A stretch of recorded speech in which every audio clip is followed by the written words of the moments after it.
Hey everybody, this is Richard Sachs. I'm your host on Lost Arts Radio. This is a show for worldwide broadcast on Sunday, May 13th, 2018. Thank you for being with us. I really appreciate it. I have a treat that people have been asking for tonight that I'm going to enjoy a lot. I hope you will too.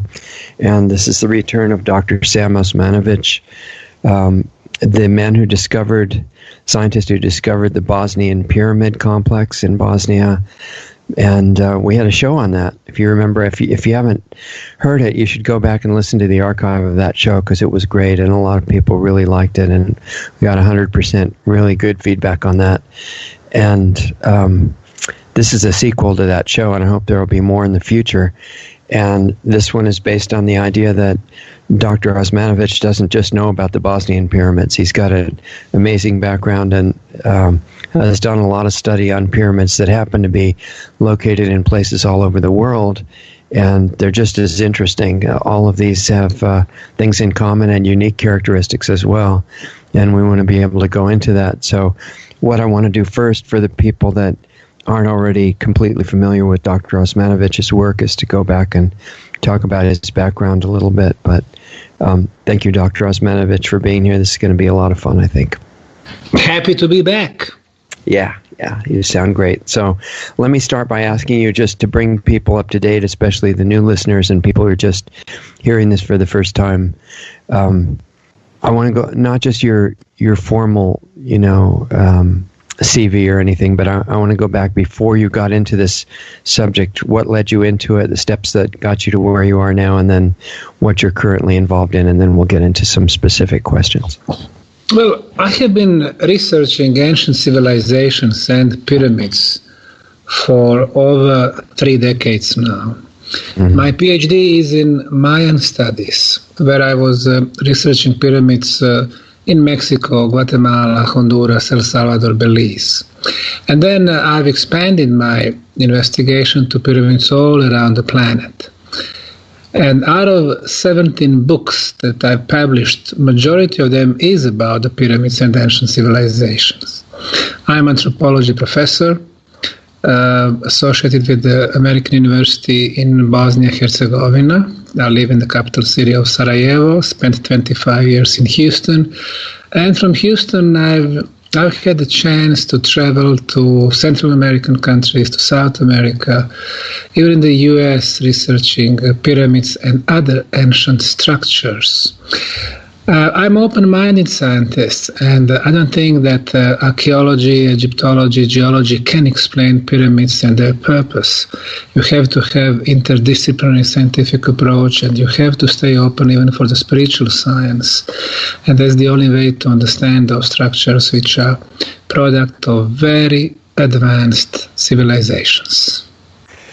Yeah, I mean, you've said a lot in there that is the basis for many hours of shows, but I think one of the most important things that you mentioned is the characteristics of real science, which have largely been either forgotten or intentionally buried. And one of those is being completely open-minded and completely skeptical at the same time. Because if either one of those is missing, then you're not, you're prejudicing what you're going to find or not find. And the other thing is this idea that's been pushed into all areas of science in the current age, and that is this supposedly very respectable idea of complete specialization, which means you lose the context of everything that you're studying. And you're saying that you're doing the opposite of that, bringing in all these other different names of disciplines, but really they're just looking for a complete contextual picture of whatever is true, right? And that's like some kind of a revolutionary reminder of what science is supposed to be, it sounds to me. That is correct. Unfortunately, academia today is based on fear. If scientists happen to find some proof that does not fit the scientific paradigm, they are afraid to publish it. Mm-hmm. Because those few who have done it in the past, they had really bad consequences. I'm talking about the 21st century, not 16. And that's a shame.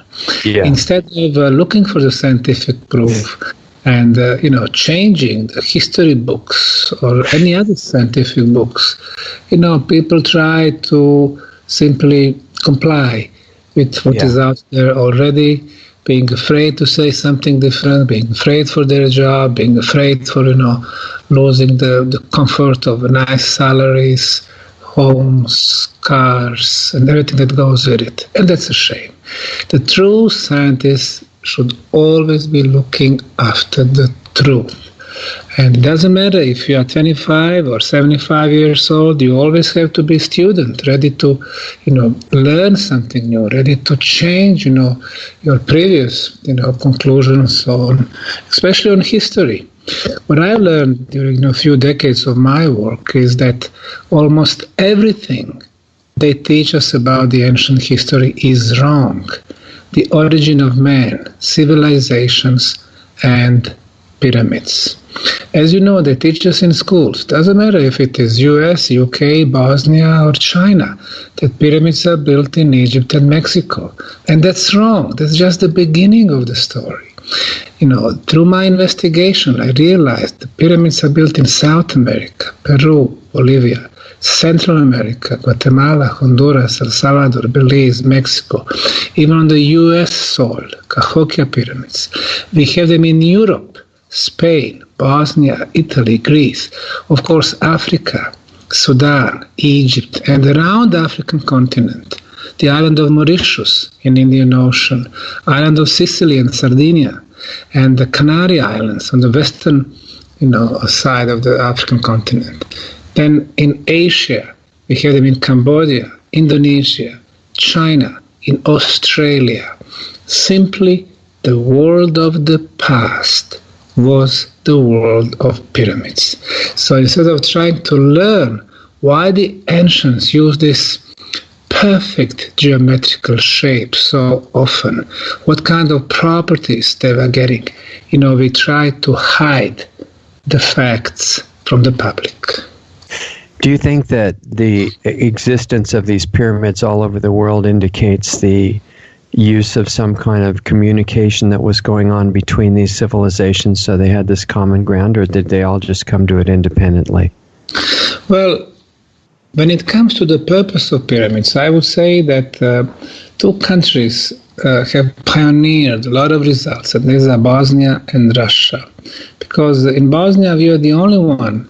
When I say we, I mean our non-profit, non-government foundation, which we named the Archaeological Park Bosnian Pyramid of the Sun Foundation. We established foundation 13 years ago. And our Russian colleagues in Moscow, St. Petersburg, and Tomsk, Siberia, where they've been building modern pyramids. We've done the most experiments, lab analysis, and scientific research when it comes to the purpose of pyramids. Unfortunately, in all other cases, like in Egypt, you have Egyptologists who jealously guard the research. They do not let engineers, physicists, even geophysicists to come to do the measurements, especially energy measurements, and to disprove their bedtime stories about pyramids being tombs for the pharaohs. Mm-hmm. Right. Similar situation is in Central America. They are telling us in most cases they are simply places to sacrifice the enemies. Well, yes, only in one case, in the case of the Aztecs pyramids, which are rather recent, from 12th to 16th century. All pyramids before them, the Mayan pyramids, the Olmec pyramids, and the others, they were never used to sacrifice the enemies. For example, a couple of years back, I went to Palenque, which is probably the most beautiful Mayan town in the state of Chiapas in Mexico. And they have those rounded stones in front of the pyramids. And the archaeologists have been calling them altars for 200 years now, saying that, the Mayans, when they captured the enemy, they would cut their heads off and stuff like that. Mm-hmm. Well, thanks to the modern technology, the surface had been checked for the microscopic particles. If there is so much blood on them, of course, you would be able to find some particles of blood. However, no blood at all. But pieces of flowers, honey products, nice stuff. So instead of sacrifices, now we are talking about something else. Probably the Mayans were getting there, and they were showing their love, probably to father-son, or mother planet. So I would say we will need to change in our 21st century a lot of wrong conclusions brought to us by mainstream archaeologists. But what I suggest, Richard, why don't we start the story about the pyramids where, it probably originated, and that this is the ancient Egypt. You know how they teach us that the first pyramid in Egypt was built in the region called Saqqara, just south from the Giza Plateau, and the famous step pyramid of Djoser. What Egyptologists are doing, they are assigning this pyramid to one of the latest pharaohs of the third dynasty, Pharaoh Djoser. Now, they never found any connection to this pharaoh inside or outside the pyramid, but they do meet a name of Imhotep. They had no clue who Imhotep was, so they are saying, oh, he was probably the architect. Well, as a matter of fact, probably Imhotep belongs to a much, much older period.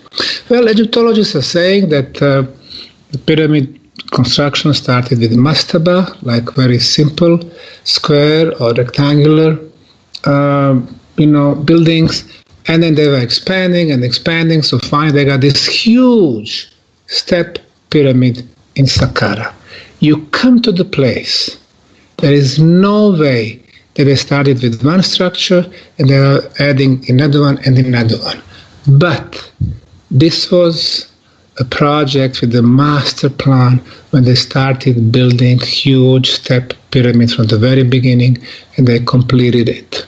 So this is the first pyramid according to the Egyptologists.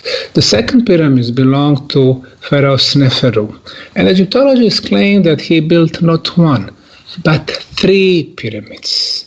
The famous and beautiful Red Pyramid in Dahshur, then across is famous Bent Pyramid, and the third one is Step Pyramid in Meidum. So basically they are saying he built Red Pyramid first, he was not happy with this pyramid, so he decided to build another one, also huge pyramid, Bent Pyramid. And then he was not happy with the second, so he built the third one, and guess what? There are no mummies in the first, second, or third one. So according to Egyptologists, it was very hard to satisfy this pharaoh. But according to the real scientists, we have no clue who really built it, when it was built, by who and how. And then the story goes that after the third dynasty rulers, the fourth dynasty came. The Great Pyramid of Egypt, built by Pharaoh Khufu or Cheops. And then his son or his brother, Khephren, built the second largest. And finally, most probably, his grandson, Mykerinos, built the third one. However, a lot of people went to Egypt, to Giza Plateau, and then when they look from the outside, they really see those most magnificent structures ever built on the face of the planet. They're such harmony. You look at them, but from the outside, again, not a single proof who built them. Now, if you are really the pharaoh of the fourth dynasty, and if you really built such a huge construction, I mean, the Great Pyramid of Egypt is 147 meters in height. And, until the 19th century, that was besides Bosnian Pyramid of the Sun, the tallest structure on the planet. 2.5 million blocks, the average height at least 2 tons, and so on and so forth. So when you look at it, you would think, well, if this great pharaoh wanted to be remembered for the future generation, he would, carve huge, cartouche of his somewhere in the middle or on the sides of the pyramid. Nothing like that. And then when you enter the pyramid, any pyramid, Great Pyramid of Egypt or Khephren or Mykerinos or Sneferus or Red Pyramid, you get inside megalithic, beautiful passageways, those huge blocks. Most of them in the passageways and chambers are granite blocks. They fit so perfectly. They are 10 tons, 20 tons. The largest in Cheops pyramid is 80 tons. The largest in Khephren pyramid is 220 tons. Imagine just, logistic, what kind of nightmare was to move those blocks from Aswan which is more than 550 miles to the south. Cut it over there, move it. Egyptologists are saying, they got it transported through River Nile on the barges. But when Japanese, 3 decades ago, tried to make a replica of the whole trip, they placed 2-ton block on the barge. It sunk on the bottom of the River Nile. And then how we can explain 220 tons? No way to do that. So imagine now to move it from Aswan, and then, because it's the only place with the granite in Egypt, and then, to make this construction. But then passageways are also empty, no paintings. You would expect, they would show the paint on the walls, the whole process, and they would show the respect of the pharaohs. Nothing like that. And then you get inside the chamber. There are like 3 chambers that are known so far. Just recently, beginning of this year, they realized through the Mayan technology there is a huge passageway, or maybe chamber, above the great gallery that leads you to the king's chamber. Well, anyway, you come to those chambers. Chambers are empty. No royal furniture, no mummies, no organic materials, no tools, no hieroglyphic writings, no symbols, not a single proof who, when, how, and why. The time will show that stories by Egyptologists, supported by Hollywood movies in the last 80 years, about pyramids being built as tombs for pharaohs, is actually the biggest hoax in history. And then, of course, after the 4th dynasty rulers, we have the 5th dynasty, also some very beautiful pyramids, also monumental. And this is the era of the most superior pyramids, which belongs to what Egyptologists would call the Old Kingdom. And then you have, 19th dynasty rulers, 18th dynasty, 20th dynasty rulers. They were building pyramids also. And we know about those rulers, but they were using mud bricks. So the oldest pyramids have limestone, very hard, and granite, even harder. And then, 15 dynasties later, they were using primitive mud bricks, which, by the way, is used even today in Egypt in 21st century. How to explain that? They're telling us in the school that everything is based on the evolution. Before, we were primitive, 10,000, 8,000 years, caveman level, and then eventually, we were progressing, and today we are at the most technological level, most advanced. Yeah, we were taught in elementary school that the caveman level technology ended about 1950, and now we have 3-stage rockets and pesticides, so we're so far ahead.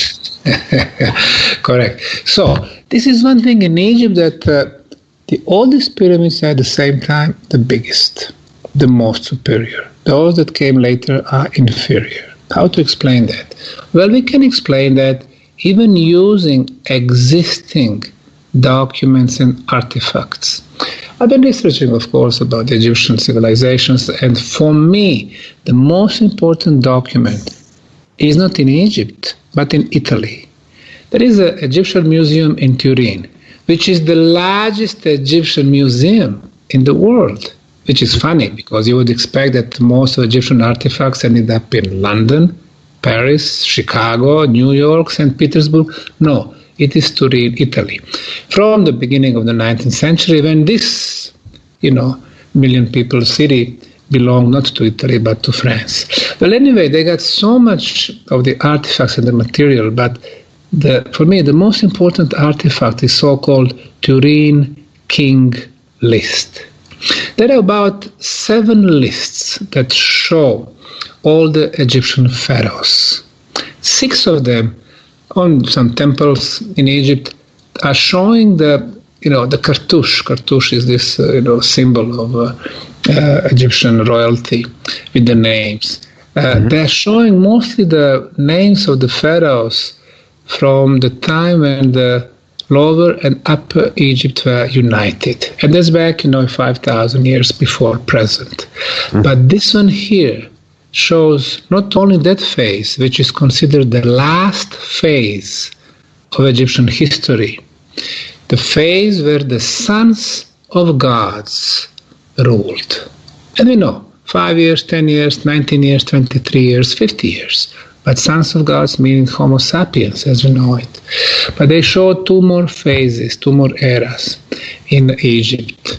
The second one was the era of demigods or semi-gods. And the first one, the oldest period, is the era of gods with a small g, who descended from the sky to the earth and started ruling Egypt. That era started 36,600 years ago. 36,000. And those rulers would rule Egypt in average 1,000 years each. And really, when you go to the Egypt, when you see the pyramids, when you see some temples like the one in Abu Simbel or Colosseum of Memnon, where you have 1,201 piece of granite block carved in perfect statue, there is no way that Egyptians during the old kingdom 5,000 years ago, as they are saying, with the thousands of slaves, were capable of carving, were capable of transportation and building such a perfect structure like pyramids.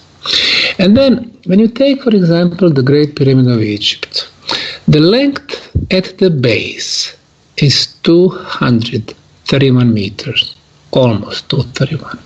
Two bases, 462. The height, 147. When we divide, two bases with the height, the result is 3.14, which is a number pi, the most important number in math and geometry. It is considered the element of sacred geometry. Now, officially, the number pi was not known to Egyptians 4,500 years ago. Only with the ancient Greek mathematicians this number will become known to humanity. However, you come at the Giza Plateau, you look at the pyramid, and this number is facing you. And then the second most important number is number phi, 1.618, the golden ratio. Everything in the nature is based on golden ratio. So this number is also incorporated in the Great Pyramid of Egypt. The third number, the distance between our planet and the sun, is incorporated in this pyramid. The fourth, the distance between our planet and the moon, is there also. The ancient Egyptians simply did not have this knowledge. And then when you go to Egyptian Museum in Cairo, by the way, they are going to move all the artifacts in the new museum by the Giza Plateau next year. When you go there to the Egyptian Museum, the curator will proudly show you primitive, soft, copper tools and wooden sticks, trying to convince you that these are all tools they needed to build something like Great Pyramid of Egypt, which we cannot repeat in the 21st century with our technology. However, it seems that they've been very successful in the last couple of centuries. We simply believe what we are told. We are now simply programmed. So first we need to deprogram ourselves, and then we need to, through interdisciplinary scientific work, get the right answers to the basic questions in archaeology. So this is the Egyptian example, and every December I take a group in Egypt. I love to go to Egypt, and we start our trip in Abu Simbel. Abu Simbel is in the Nubian land, so basically it's the border between Egypt and the northern Sudan. And there are famous 4 huge statues carved in the rock, and they are assigned to Ramesses II. You come there, and first they will explain you how they moved the whole mountain in 1960s because they were building the Aswan Dam. And then they said, well, those statues, they show Ramesses II. You enter the little chamber inside. They're saying, oh, this is all Ramesses II. You can see on the walls the fragment from the fight between the Egyptian army and the Hittite army during the 19th dynasty. And this is the story that, they served you, and, of course, you follow them. However, when I take my group, I said, okay, we heard the official guide. This is the official story. But look at those faces. 3 of them are still survived. Beautiful. This is the mountain. When you carve something in the rock, you are not allowed to make mistake. Because if you make mistake, a piece is gone, then, there is no way you can fix that. Yeah. And then when you look at those faces, those 3 faces, they are different. It's not the face of one same pharaohs. And then when I asked the guide, okay, well, we have 3 different facial characteristics in the face. He said, well, it's all Ramses II. He was, very egoistic. He liked to show himself. But I said, no, these are 3 different persons. But the carvings of the pharaoh Sneferu, are everywhere with his name. Mm-hmm. That came later from the original carvings, because the original carvings are so beautiful. And then when you look at those faces, when you draw the line exactly in the middle of the forehead and the nose and the lips, and then, the photos, then you try to, match one half with another one, you realize that there is a perfect symmetry. Now, the story they are selling us is that, all these carvings are done manually with the chisel, and you have one worker here, another one there. Mm-hmm. There's no way that you can manually carve such a huge statues, 2 different persons, and then perfectly symmetrical. Today, we would use CAD, computer-aided design. So first you design it, and then you carry it with some type of the laser-based technology. Right. Well, even doing the curves, the 3-dimensional curves with chisels doesn't sound too realistic. Excellent, exactly right. So some type of very advanced technology was utilized here, and this is what Egyptologists do not see. Egyptologists, archaeologists, they know about the tools and pottery and primitive stone.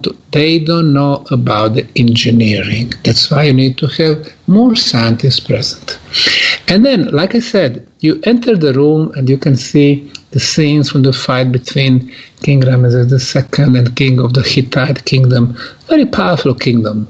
They had their capital in Hattusha, which is in central Turkey today.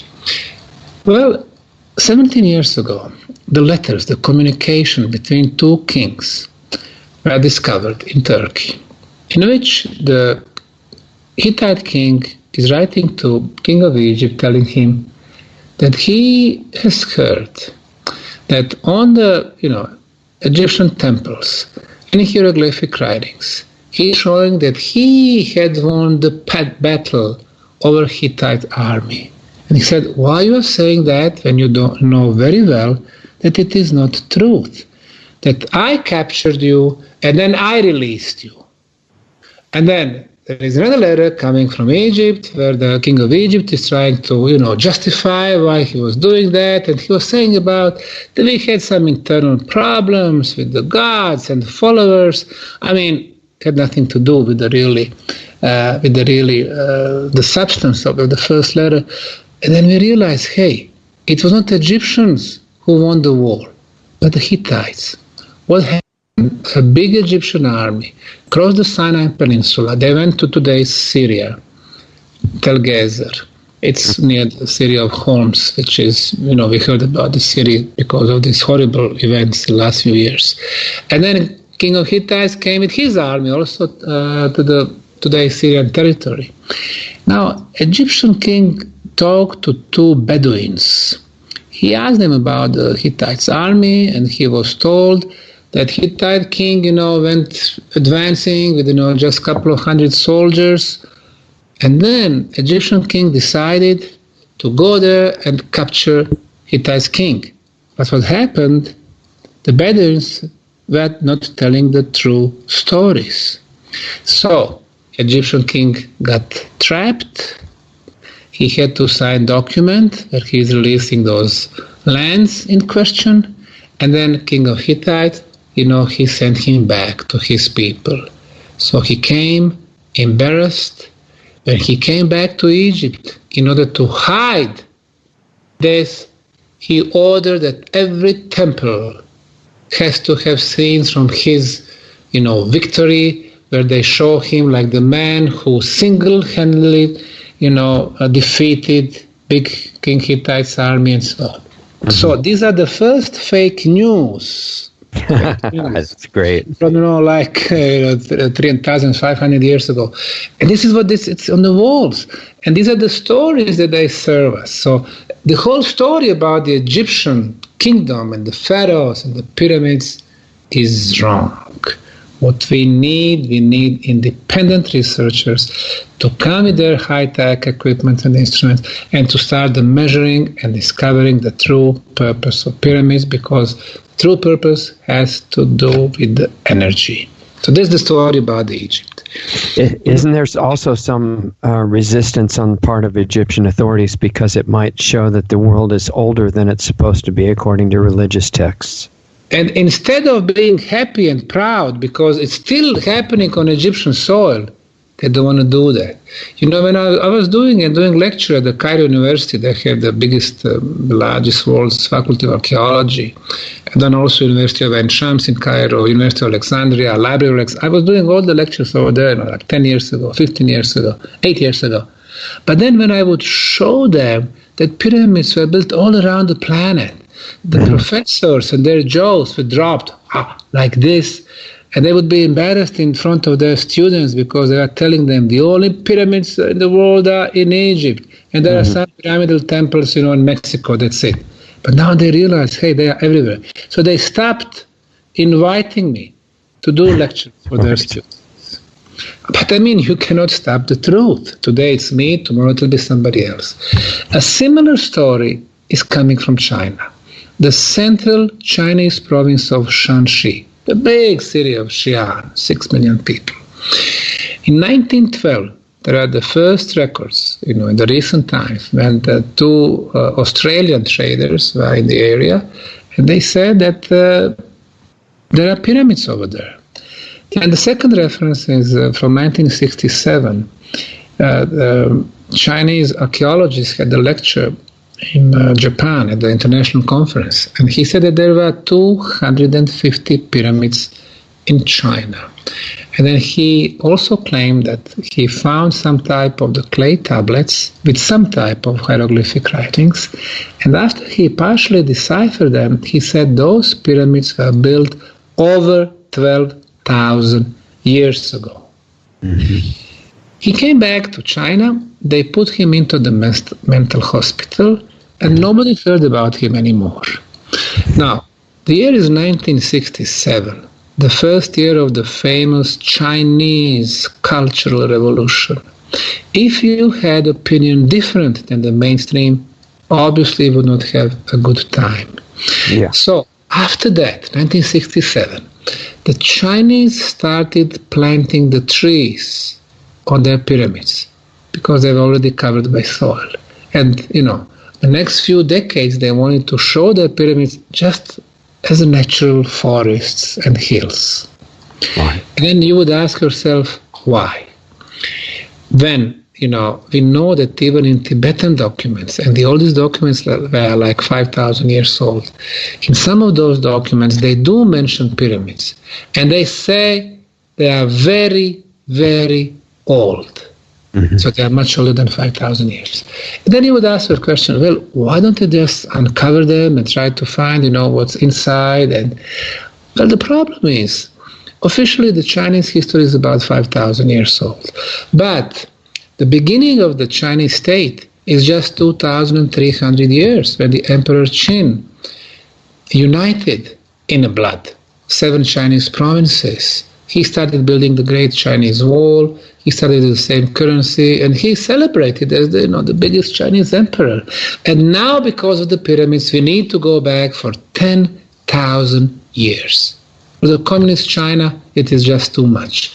So when I was there talking to some of the archaeologists, especially at the Archaeological Institute in Xi'an, the main guy who's been uncovering pyramids, he told me openly, he said, listen, we won't be getting a permission to uncover those pyramids for another generation, 25 to 30 years. So we can see that this movement of hiding, their own history is present everywhere. We can jump even on the U.S. soil. They don't teach us that we have pyramids in the U.S. However, in the state of Illinois, southwestern corner, just across St. Louis, there is so-called Cahokia National Park. Now, they're saying that there are about 250 mounds in Cahokia National Park. But however, when you get there, or even if you look at them from the satellite or Google map, you can clearly see that there are pyramids.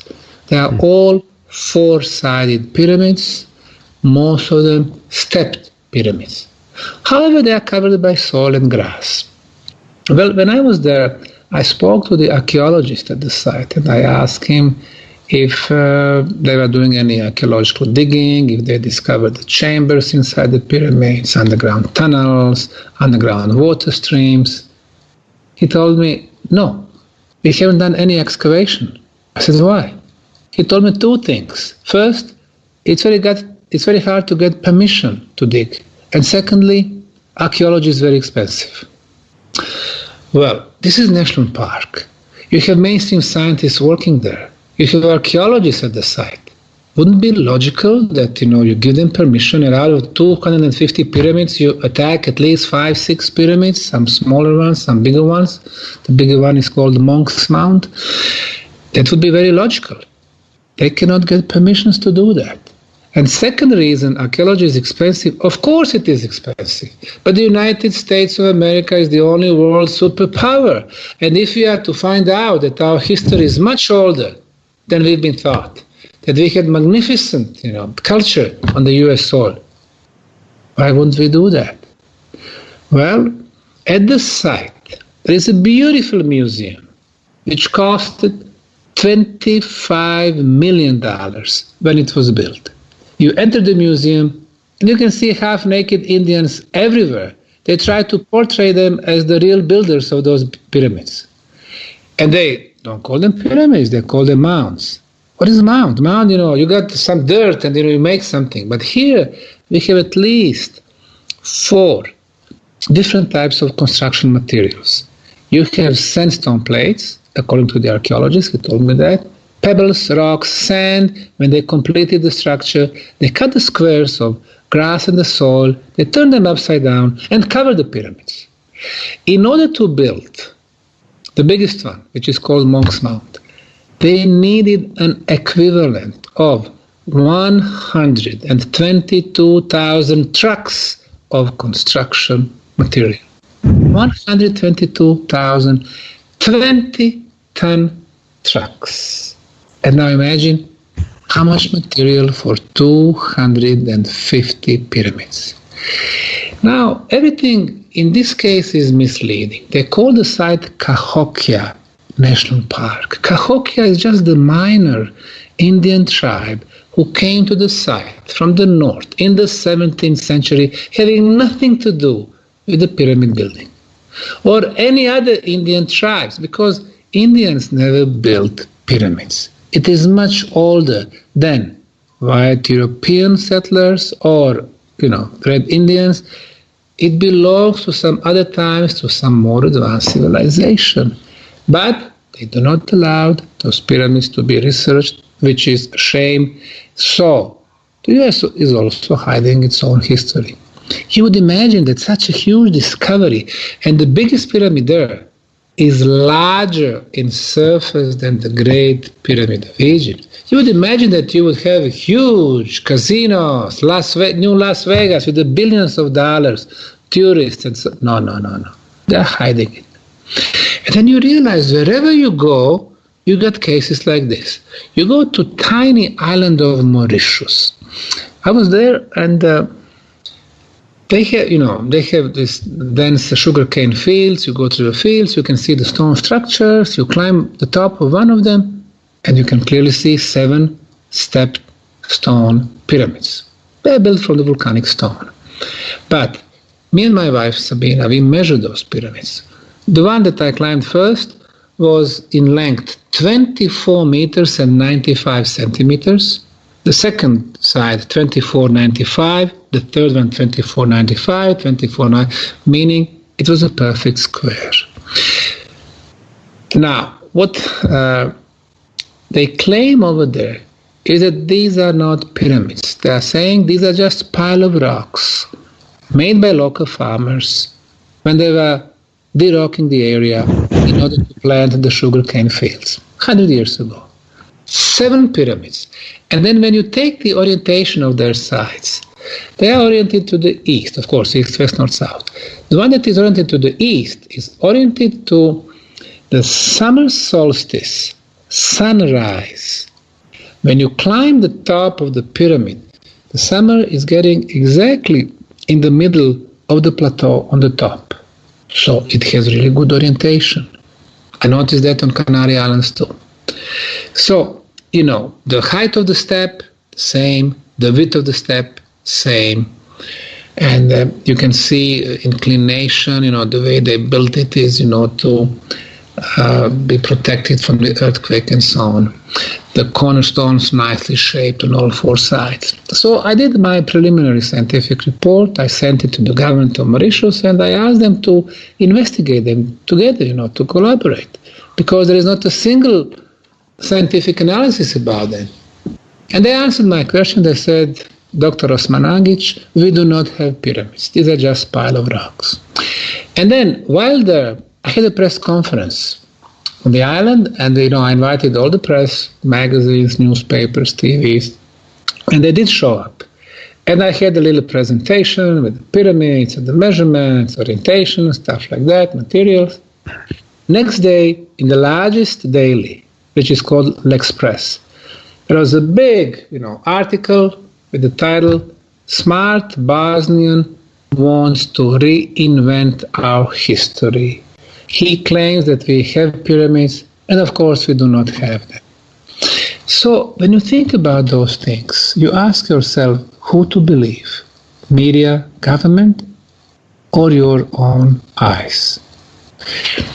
Officially on this island, and you go to any source, it can be Wikipedia, encyclopedia, anywhere. Officially until the 15th century, this island was not inhabited. So now we need to go much deeper in the past, and we need to change the history of this island. The same thing on Canary Islands, on the other side of Africa, thousands of miles away. They had 104 pyramids. Again, stepped in design, volcanic stone, but the same height of the step, the same width, the same orientation to the east, and summer solstice. The only difference, summer solstice on Canary Islands is June 21st. But in Mauritius, since it is on southern hemisphere, is December 21st. Then you realize, hey, these are the same people, the same civilization who built pyramids on both sides of Africa, even though there is no many records, and mainstream science would never allow that to happen. And I had a lecture at La Laguna University, which is the largest university on Tenerife. And before the lecture, I spoke to the professors. I said, well, did you go to see your pyramids here on the island? They said, well, we went to see them, but according to Spanish scientific community, they are not pyramids. They are just pile of rocks made by local farmers when they were cleaning the area for the agriculture. So it's a shame how they hide such obvious things from us. So the history of so many countries would look so much different than what we have today. Right. Before you go any further, I want to ask you one thing that I had questioned when you were saying it. Did you say that the pyramids in Illinois you were saying something about their size? Did you say they were very big? The surface is bigger for 11%. The surface of the largest pyramids, which they called Monk's Mound. There was a French monk in the 17th century, and the pyramid got the name after him. The Monk's Mound is 11% larger in the surface than the Great Pyramid of Egypt. However, the Egyptian pyramid is higher. And then, we can go case by case by case. For example, Peru has more than 300 pyramids. 10 years ago, I went to the southern part of the country called Kavachi. And there are Kavachi pyramids there. And the area is about 50 kilometers to the south from the famous Nazca lines. Now, I went to Kavachi, and then you can clearly see step pyramids. And Italian archaeologists have been working there. And what previously looked like just the stone hills, they realized that there were pyramids built from the adobe bricks. Now, adobe bricks is very common construction material in this country. Basically, what you do, you take desert sand and the clay and the water and mix it, put it in the mold, place it under the sun 20-25 days, and you get the very strong construction material. So 10 years ago, I went there, 3-stepped pyramids. 7 years ago, I went again. Now they're talking about 34 pyramids. The question is, who built this huge pyramid complex? And of course, how many of them? If they kept investigation, they would probably uncover maybe 100 or 200 pyramids. But they stopped, unfortunately. But anyway, I spoke to them. I asked them, well, how old are those pyramids? Who built them? And they were telling me they were built by the Nazca culture, and they were built 1,800 years ago. I said, fine. Have you found any organic material? They said yes. In one of them, which they called the Pyramid of the Moon, they discovered a female bone. Did you do radiocarbon dating? Yes. So what is the age? 4,500 years. So I was thinking, how can you have a bone 4,500 years old inside the structure, which is only 1,800 years old? Well, the problem with Peruvian archaeologists, Italian archaeologists, is that official Peruvian history is only 3,000 years old. And now we are going much, much back in the past. And the second thing, they call it the Nazca culture. There was never culture under that name. There is a modern city of Nazca. So now they are making up the names. Nazca lines, Nazca culture. And the first thing, when you want to hide something, you give the wrong names. Like in US, Monk's Mound, Cahokia pyramids, Nazca pyramids, and so on. So they take you so much away from the real truth. And then you go to the northern part of this beautiful country. Now, they have so-called Tukume pyramids, discovered by Thor Heyerdahl decades ago, the famous Norwegian researcher. 250 of them. They are in rather bad shape because you can see the signs of vertical erosion. Vertical erosion can mean only one thing. Those structures were exposed to prolonged rains and storms. Mm-hmm. The only problem is that for the last 7,000 years, this area has been having the same climate. Dry, sunny, desert. So when did we have those rains? 8,000 years ago, 15,000 years ago, and when those pyramids were built, even before that. So it's a case after case that show that pyramids have to change the history of almost every country. And then you go to northeastern part of the country. There is a small city, Trujillo, 20,000 people. And the local beer factory is financing the excavation. And there are huge two structures. Both of them look like natural hills. But once they started uncovering and removing the desert sand, they realized huge two pyramids. They call them Huaca del Sol, Huaca de la Luna. Pyramid of the Sun, Pyramid of the Moon. The biggest one, Huaca del Sol. Today, it's like step pyramid. There are 150 million bricks, adobe bricks. I was looking at those bricks. Every brick is different. The size is pretty much the same, but on every brick you can see some symbols, some type of numbers, some types of writings. Imagine 150 million originals. Why would somebody do that? Today, when we make construction material, blocks or bricks, you got plant and they make millions of them, and then you go and buy and you build your homes, weekend houses, palaces, churches, whatever. 150 million of them. And amazing thing is, that size of the pyramid, which is considered today as the largest pyramid in South America, the Pyramid of the Sun near Trujillo, it is just 1/3 of the original pyramid size. How do we know that? The 16th century, the second quarter, the Spanish conquerors were coming to Peru with only one aim: to find a treasure, gold, silver, and then to take it back to the Spain. So when they came to Trujillo, when they saw such a huge, colossal structure, they did not know how to attack it, how to try to find the gold. So what they did, they moved the riverbed, the nearby river Moche, they moved it towards the pyramid. So river washed away 2/3 of the pyramid. So even with that 1/3 of the pyramid, it is still the largest in the South America. What do we know about South America? How many pyramids in Colombia? How many pyramids in Brazil, in Amazon?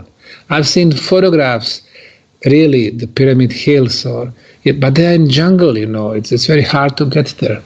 So again, every continent was continent of pyramids, and we would need to change the history of every one of those countries. You go to Cambodia, it's very interesting, country in Southeast Asia. Of course, everybody knows Cambodia because of the Angkor Wat, hundreds and hundreds of pyramid temples, beautiful. It's such a huge area, such a vast area, and they keep discovering that in the jungle there are hundreds and hundreds of more temples, using LiDAR technology and some satellite technologies. But what really caught my attention is the northeastern part of the country, away from Angkor. Angkor is beautiful, but we know basically who built Angkor Wat. But northeastern part, there is a pyramid called Koh-Ker Pyramid. Officially, it is assigned to a ruler from the 10th century, who left Angkor Wat. His uncle was ruling it, and then he was a general, and then he started his own state over there. Now we have to know that at that time, Cambodia was the second biggest power in Asia after China, and it covered what's called today Thailand, Laos, Cambodia, big parts of Vietnam, and so on. So it was a big thing who's the ruler over there. So eventually, this ruler, won over his uncle, and then he moved his headquarters to Angkor Wat. But Koh-Ker, beautiful 7-tier, 7-step pyramid. You come there, 4-sided, stepped in design, and then you can see so many elements of sacred geometry. The shape of the pyramid is number one. But then the numbers they were using were always prime numbers. Number 7 steps. And then they would have 11 or 13 rows of blocks in every step. When you have prime numbers, when you have elements of sacred geometry, they all amplify the energy properties. And then 2 types of construction material, volcanic stone. Of course, volcanic, it means high content of iron. Iron, energy. The second one is the sandstone. Sandstone, excellent conductivity. I took compass, I was measuring the orientation. Those 4 sides perfectly match cardinal points, east, west, north, south. Why is that important?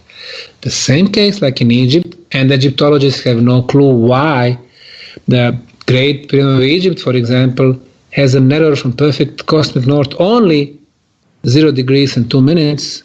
The same thing in Peru, the same thing in some of the Mexican pyramids, exactly the same thing in Cahokia pyramids in the US, exactly the same thing in Bosnian pyramids. But the Bosnian Pyramid of the Sun is the most precise in the world. Error from perfect north, 0 degrees, 0 minutes, and only 12 seconds. We'll go back to Koch-Kerr.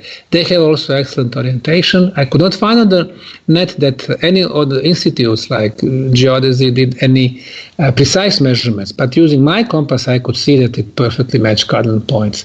Why is that important? Now we need to bring some other sciences in the game. Our planet is a huge energy ball. Everything is energy. Our planet is an energy ball, and there is always movement of the energy on our planet. Two strongest movements, north-south energy flow, the second strongest, east-west. So when you build four-sided pyramid and oriented the pyramid to the cardinal points, it automatically initiates the movement of the energy within the pyramid. The next thing, there are three movements of the energy when it comes to pyramids. The first one is the one I just mentioned, energy flow within the pyramid, which basically moves and hits like 1/3 of the height when it comes to the walls. Then it goes back to 2/3 of the height of the pyramid, coming back to 1/3 on the other side, and completing the circle at the base of the pyramid. So this is energy flow. This is the first one. The second one is the energy flow that goes through the top of the pyramid. It is focused, it is continuous, and it goes through the very top of the pyramid. In the last show when I was talking about the Bosnian pyramids, I've shown also that we were the first one in the world who brought 5 independent scientific teams with physicists, electrical engineers, sound engineers, telecommunication engineers, who have proven that on the top of the Bosnian Pyramid of the Sun, there was an energy beam. The main aspect is electrical in the nature, electrical field, which is 28 kilohertz. Well, go back to Koch-Kerr in Cambodia, was probably the second energy movement is the one that goes to the top. And guess what? When we came to the top, we could see from the very top, going down, there was a passageway, vertical passageway. It was like energy chimney. The next element for the pyramids, water, very important. Rivers, of course, River Nile, rivers in Bosnia, River Bosna and Fonica, rivers in China, rivers in Mexico, but also a lot of underground water flows. What they did in the case of Cambodian Koch-Kerr pyramid, they got some artificial lakes at the premises. They dug canals so water move. You are getting kinetic energy, and the water under the pyramid. What happens when you have water under the pyramid? Water moves, releases negative ions. It's another energy form. You got volcanic stone, iron. Iron releases electromagnetic fields. You got natural magnetism. And when you have more than one water streams, water flows, in between them, electricity is generated.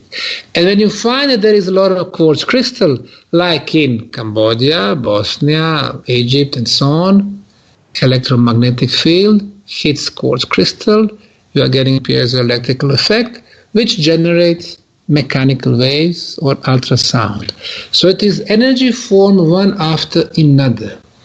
And thankfully today we have instruments to measure another form of the energy called orgone, or life, or chi, or prana energy. Very important. There is a scale from 0 to 100. In our contaminated cities, life energy is at 20-25%. In the villages, out at open, 60-65%. In the case of pyramids and pyramid tunnels, like in Bosnia, Egypt, Cambodia, 100%. So now we can see that actually you had to have certain criteria to build those pyramids, which are the most powerful geometrical shapes when it comes to the energy. And then they would apply elements of sacred geometry, the number pi, the number phi, the golden ratio, square root of number 3 and number 2. The results are irrational numbers. Irrational numbers are alive. And then you have equilateral triangles. You have hexagonal shape, which is, which consists of 6 pyramids and so on. So they were applying elements of sacred geometry to amplify the energies. And then they always had cavities, passageways, underground tunnels on different levels, 1, 2, 3, several levels. Cavities amplifies the energies. Quartz crystal amplifies the energy. Then you realize, hey, those ancients were so smart. They were using natural construction materials. They were picking up very important locations, energy potent places, and then they were getting energy machines just by building the shape of the pyramid. And Kochker is a perfect example for that.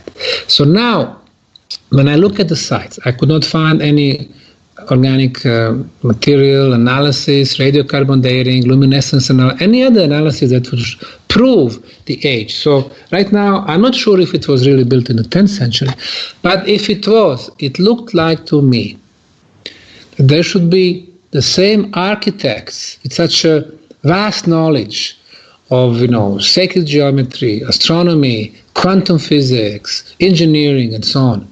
And they were moving from one place to another, building those pyramid energy machines, applying certain criteria, and most probably making a network around the planet. Yeah, I completely agree with that. And many other ancient sources say the same thing. And so it sounds like rather than the given that everybody's just supposed to assume that all the builders were different because, of course, they didn't have United Airlines at that time and they couldn't travel around the world, so they had to be different.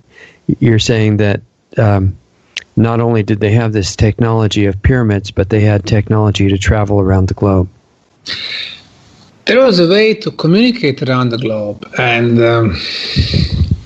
we go to Mexico. The most famous pyramids there are the pyramids in the city of Teotihuacan, which is just 1.5 hour drive from the capital city of Mexico City. Teotihuacan has 3 big pyramids. 2 biggest ones are the Pyramid of the Sun and the Pyramid of the Moon. The third one is smaller, is the Pyramid of Quetzalcoatl. And they had 600 smaller pyramidal structures. But it's been said that only 20% of the city is actually uncovered so far. The biggest one, the Pyramid of the Sun. I did mention that the number pi was incorporated in the Great Pyramid of Egypt. But in the Pyramid of the Sun, we have square root of number pi. The length at the base in Egypt, 231 meters. The length of the base in the case of Teotihuacan, biggest pyramid, 231 meters. Of course, the shape of the pyramid is there. In Egypt, we have 3 major pyramids. In Teotihuacan, we have 3 major pyramids. And their layout is exactly the same. So even if we confirm that, with the notion that Egyptian pyramids were built 4,500 years ago or 4,550, they are telling us there was no communication between the continents, in this case Africa and North America, 4,500 years back. But instead, here we can see the signature of the same architect. Everything they teach us about the ancient history is wrong. The communication was there not thousands, but tens of thousands, and most probably hundreds of thousands of years back. They are telling us that we are results of the evolution of the animals. Neanderthal was an animal. It did have a bigger head than us, even a bigger brain than us, but it was still an animal. He belonged to the animal kingdom. And then all of a sudden, now they've been saying officially 190,000 years ago, but at least 400,000 years ago, all of a sudden you have Homo sapiens, who's an intelligent man and artistic man. If it was for the evolution, it would take at least 5 million years to get Homo sapiens or Cro-Magnons from Neanderthal. Something happened, and we do know what happened. It's been described in clay tablets found in Sumer and Babylon. Majority of them were in the West Berlin Museum, and right now it is Berlin and in Germany. Zacharias Sitchin, of course, did a lot on translation and deciphering. And even though many people attack him, nobody attacked him with the arguments. They attacked him, on the personal level. So 400,000 years ago, you have completely new species with 23 chromosomes. I mean, you don't lose chromosomes overnight like it happened 400,000 years ago. And the next thing, in biology, as you probably know, there is something that's called missing link. The missing link between Neanderthal, the animal kingdom, and Homo sapiens, the human kingdom. What happened there? Until Neanderthals, all the living beings, were living on the principle the strongest would survive, whether it be Neanderthal or gorilla or chimpanzee or alligator, whatever. So those who were weak, who were sick with diseases, they would not survive because, of course, female species would not, go with them. Mm-hmm. So those species, were kind of clearing themselves. So now only the most capable would survive. So here, partially, we can apply the Darwinist theory, partially. Mm-hmm. But then, beings like gorilla or Neanderthals, they will have only 2 or 3 genetical flows, meaning that, when they got born, they have very small chance to get some, dangerous disease in their life. Mm-hmm. And then all of a sudden, you got those intelligent beings, Homo sapiens, with 5,000 genetical flows. What happened there? Well, 50% of our genes do belong to this planet, to the most developed animal species, Neanderthals. But 50% belongs to some other species, not of this planet. Thanks to them, thanks to this genetical material, we have become intelligent and artistic. But since they were not accustomed to our planet, they brought all these genetical problems. So every one of us, when we got born, every one of us will get sick, either from cancer or TBC or Parkinson's or whatever, diabetes. We're going to get sick because we, going back to the past, we are simply, our genetic code was not accustomed to our planet, because those who did genetic engineering, they were not accustomed to our planet. So when I said at the beginning that what they teach us is wrong, origin of man, that was it. Why is Darwinism so wrong? Now, that was the case, the origin of man. But not only the origin of man, I mean, 3 major things. Now, they're telling us, that organic life came from inorganic life. It's simply impossible.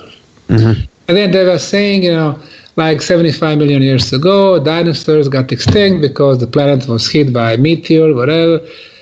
But then what you could see in less than 1,000 years, from those huge predators, from those huge animals, you got thousands and thousands of entirely new species, the mammals and birds and all the others.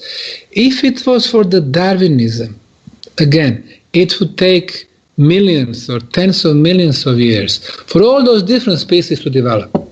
It seemed to me like somebody was experimenting on our planet, using our planetary field. Okay, they started with those big animals. They realized, no, they are too big, they have too much energy, whatever. Now let me try it with this, mammals. The time will come and they're going to try with something else. So our planet, no matter how small and insignificant in universal eyes, meaning that our solar system is so far from our galaxy, center of the galaxy, who, by the way, Mayans called Hunab Ku. And our galaxy is so far away from the center of the universe. So no matter how insignificant, because we are in the suburb of the suburb, not receiving so much, that beautiful light from the center of the universe, or even from the center of the galaxy, we are still so important because we've been experimental field, most probably for some other beings, playing with us. Even our species, when we started, probably our role was not so so nice, I would say. So they're teaching us stuff wrong about life, about the humans, about the civilizations. They're telling us, Paleolithic, and then you got Neolithic 12,000 years ago or 10,000 years ago, primitive caveman, and of course they're showing some tools, and now we are in the cosmic era. But all this new archaeological discovery, for example, Yonaguni monuments on the bottom of the Pacific floor, 13 underwater cities connected by 300 miles of stone roads, discovered on the bottom of the Pacific floor, is proof that more than 12,000 years ago, more before the last ice age, there were advanced megalithic civilization. Göbekli Tepe, Eastern Turkey, they're saying 11,600 years. When I spoke to late Dr. Klaus Schmidt more than 4 years ago, he told me 15 to 18,000 years. Machu Picchu, the first civilization, 55,000 years. Not Inca's royal retreat from 800 years ago. That was the fourth civilization, the most inferior. But the first one, 55, and so on and so forth. So now we can see all these new archaeological discoveries that are sensational, and they are not anomalies. If it was one, maybe. But if it is one after another on different parts of the globe, it asks us to redefine, to rewrite our history books. And true enough, last 100,000 years, we have had at least 5 global catastrophes. 12,500 years ago, there was a big one, also known as the Big Flood or the end of the last ice age. It was so big that wiped off more than 99% of humans that lived then. Tsunamis. Now we know about the last one, December 2004, Indonesia. Tsunami killed 225,000 people, and those waves were 25 meters. So it's about 85 feet. Right. But tsunamis then, 12,500 years ago, because of the earthquakes on unimaginable scales, or volcanic eruptions that they're not even on today's scale, tsunamis were reaching more than 2,000 meters. They were 100 times bigger than one that devastated Indonesia's islands. So the civilizations were gone. Well, and you say it's 100 times bigger in height, but I'm sure that the mass in is force even more than that. You are right. Yeah. So very few people who survived and who got hidden in underground tunnels or natural caves on the top of the mountains, when they got outside after probably years, their world was destroyed. The knowledge was discontinued. They had to start from the beginning, and yes, we are finding their tools, and this is what the science calls Neolithic times. So yes, there are primitive Neolithic tools 10,000, 8,000 or 12,000 years ago. But before this global catastrophe, there was another one, 18,000 years ago. How do we know that? The Russian nuclear submarines, few decades ago, were diving in the area of the Central Atlantic. They discovered the land 3,200 meters below the sea level. It's about 10,000 feet below sea level. They discovered 2 beaches on huge island or small continent. Of course, we're talking about the land of Atlantis. They did radiocarbon dating of the organic material discovered there, 12,500 and 18,000 years. So the land of Atlantis, originally, there are 2 big islands. The first one sunk 55,000 years ago, and the last one in phases, 18,000, 12,500. Why? Because they are volcanic in origin, so they are very, delicate and sensitive. So when you have some, incidents on the surface of the planet, they move up and down. So that was the second disaster, 18,000. The third one, 30,000 years ago, that one was huge. The fourth one, 55,000 years ago, and that was the end of the first phase of the Atlantis. And the fifth one, 75,000 years ago, that famous volcanic eruptions in Indonesia, when you could not see the the sun for centuries. So what about the ones in the Pacific before that in Lemuria? Well, that's the one I'm talking about. That one, 75 and 55, both of them. They were causing so many, almost the continent, so many islands. They were connecting. All the way from Japan to what we call Easter Island today. So now they are on the bottom of the Pacific floor. So most of those stories, even though we are getting them through some spiritual techniques or hypnotic regression or Edgar Cayce's testimonials and so on, I mean, they are truth because they have scientific argumentation. They have from geological standpoint of view, we can see that those continents, those huge islands, they did exist. But then we come back, if we had so many disasters as last 100,000 years ago, it's obvious proof that the history of humanity is not evolutionary, but cycle after cycle after cycle. They were reaching the peaks, and then catastrophe would hit them. Now, it's not even so important if it was natural disaster, if it was cosmic disaster, or if it was something caused by man through the chemical, or nuclear, or some other explosions. Yeah. But now we can see the pattern. And then every time the new civilization starts, they think they are the first one, and the most intelligent, and the most beautiful, like us. Yeah. And we make the same mistake because we don't learn anything from history.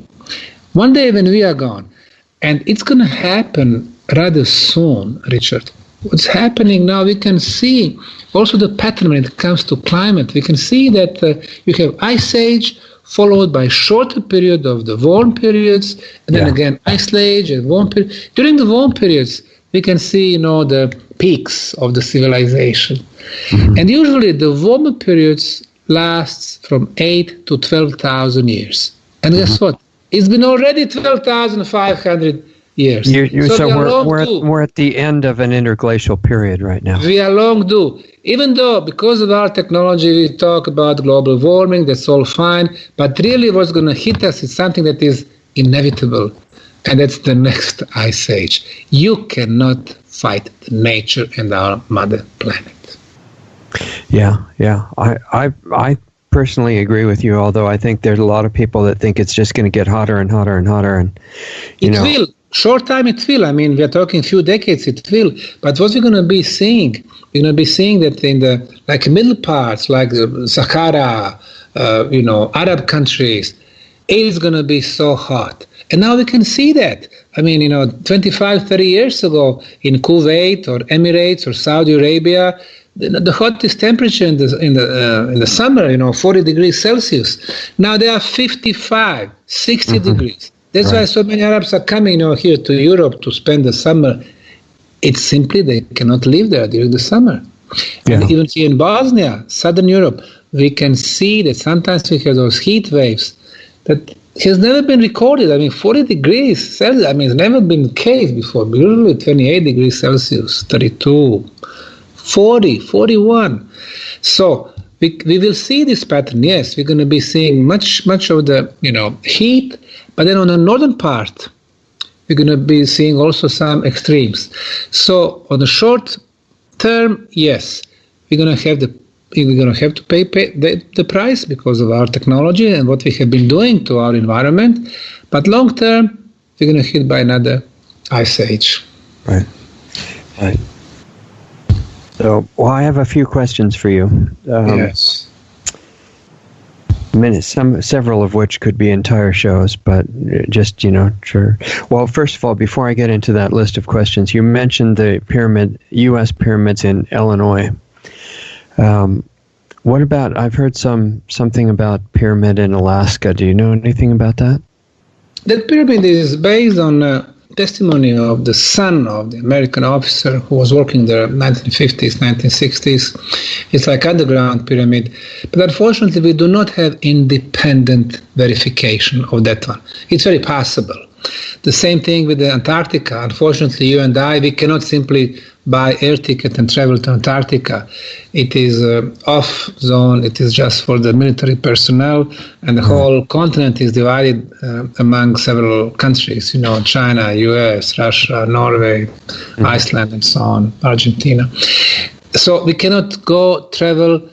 Although I hear some rumors that there's been an investigation there, the photos that we were able to see, it's very possible that we do have a structure. Now, we do have pyramid shape. We can see two sides, or maybe even the third one. So it's very possible that we have pyramids over there. But what we kind of skipped so far are the Mayan pyramids. Now, Mayan pyramids are very dear to me. In western Honduras, there is the most artistic Mayan city of Copan. You go there, and the biggest pyramid was reconstructed back in 1987 until 1989 by archaeologists from Honduras and the US. So what they were doing, since the vegetation, especially the trees, they were literally, growing on the top of the pyramids, on the sides of the pyramids, on the staircases. So, and then the roots were going under, and they were destroying those stairs. So they decided to kind of remove some of those trees. And while doing that, they had to open the front of one of the sides of the pyramid, and they realized when they opened it that inside the pyramid there was 700 years older temple. It's like stepped in design also, which they named Rosalila, based on the rose color. So in this particular case, the pyramid was used as the protection for something even more precious. So now we have a case that because of the pyramid as a protection, that temple was perfectly preserved. So what the people did there, they built a replica, which is life-size replica, and we can clearly see all the paintings and carvings, and above the entrance there is a symbol for our solar system. Above that symbol there is a symbol for our galaxy, and the center of the galaxy that Mayan called Hunab Ku. And to the left and to the right, basically in between those two symbols, we can see something that reminds us on vehicles, because you can clearly see the wheels, front, back. You can see the body of the vehicle. You can see the cabin, and inside of the cabin, the Mayan profile, the Mayan face. They had the bigger nose and bigger cheeks, so you cannot miss. Okay. So now you're thinking, what is the message? The message is very literal. They had a way to move in some type of the vehicles, ships, between the center of our solar system and center of the galaxy. And the question is, really, for me, how come Mayan had such a vast knowledge of astronomy? There are only few codexes. These are like the Mayan books that's been survived. People are saying 3 or 4. There are 5 of them. There is, besides Madrid and Paris, there is one in the Czech Republic. 5 of them. And they give such a beautiful description of all the cosmic bodies in our solar system. You read Encyclopedia Britannica, over there, the Mayans, they refer to them as the Neolithic tribe. Neolithic tribe, and they describe the Venus and the Mercury and Saturn and Jupiter. How can you just by looking the night sky, make a difference between planets and stars? No way, without the equipment or without the knowledge that somebody brought to you. The next thing, there are about 800 Mayan symbols, and less than 25%, so about 200, they've been deciphered, I would say partially. So majority of their symbols have not been deciphered yet. So we actually know very little about them, even based on those codexes or those books that remained, because we know the Langa, the famous the Spanish friar, when he came in the 16th century, there, he had all their books destroyed. So, what we do know are their numbers, digits. Now, our number system is based on those 10 digits that we have: 1, 2, 3, 4, 5, 6, 7, 8, 9, and 0. And through those 10 digits, we can express any number: 20, 523, 700 millions, any number, right? Using those 10 different digits. The Mayans were much smarter than us. They had only 2 symbols. Dot, number 1. 3 dots, number 3. 4 dots, number 4. Number 5, it's not 5 dots, it's the line. So you have 1 line, number 5. 3 lines, number 15. 4 dots, 3 lines, number 19. The first row, they would show the numbers from 1 to 20. The second row, from 20 to 400. So they had a system based on 20. We had a system based on 10, 100,000. They had 20 to 400, 400 to 8,000 is the third row. So how does that function? For example, when you start the second row, you have 1 dot is 20. You have 4 dots, 4 times 20, 80. Now, the third row, 400 to 8,000. The fourth row, 8,000, 160,000. The fifth row, 160,000, 3,200,000. So you come to the fifth row, you are already in millions. And for us, millions, 6 zeros, right? I mean, they're so simple, but they were ahead of us. Simplicity is the key word, for the communication, for writing, and so on. Yeah. Why I'm saying that? Because in Quirigua, which is eastern Guatemala, it's not famous because of pyramids, but it's famous because of stelas. Stelas were like a huge stone plates, like megalithic plates, flat surface, where they would write about certain events. And even though we cannot decipher what events they're talking about, but they had 3 dates that are amazing. One is more than 5 million years in the past. The second one is more than 4.5 billion years in the past. And the third one is 13 billion years in the past.